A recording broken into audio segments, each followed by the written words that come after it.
I know that his career was, you know, first of all, we were told when we were kids that he was illustrious. I don't see him here, so I don't know how illustrious he really was. It makes me think, was he really that illustrious? I know that he was trained by Boris Tomaszewski, and he worked with him.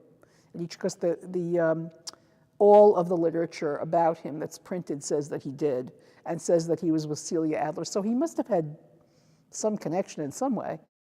What my aunts and uncles used to tell us, and what you can read when you read the literature, what it says is he traveled all over the world.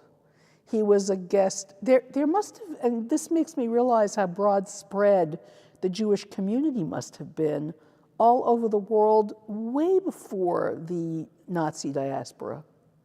Way before the Nazi diaspora. I didn't know that. If you look around, you see in 1923 he was in Argentina, and then he was in Brazil, in Brasilia, before it even really existed, you know? So there must have been a core of people there who were demanding that culture, and that he traveled all over Europe. He went to Germany. He was there when World War I broke out, and that sent him back to the United States. And then he was there, you know, afterwards. And he was in Philadelphia a lot. There was a National Theater, or some wing of the National Theater in Philadelphia, as I understand it. So that's what I know, that he traveled a lot, and he was in high demand to travel, or he wouldn't have. I mean, if he didn't think that he was going to make a living, and if there wasn't going to be an audience, I can't imagine why he would have gone.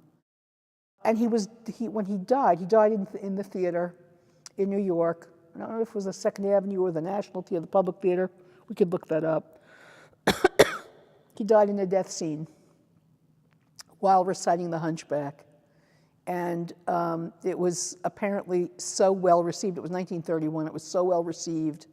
Everyone gave him a standing ovation, and he never got up. And the sad part of that, the historical part for me as a family member and as a child, later as a grandchild, is that my father happened to be there witnessing it. He was 12 years old. It was right before his bar mitzvah. And in some ways, I don't think my father ever recovered emotionally. I think now I understand as a psychologist that that must have been post-traumatic stress disorder for him. And the legacy of that was quite a problem for us as children. I don't think that my grandfather would have been too happy about the way that the post-traumatic stress disorder played out with my father, because he really became unraveled in many ways. You wouldn't know, maybe looking at it on the outside, he looked like, you know, a jovial, happy, great guy, but he was a really sad, overwhelmed man who came into parenthood really not armed.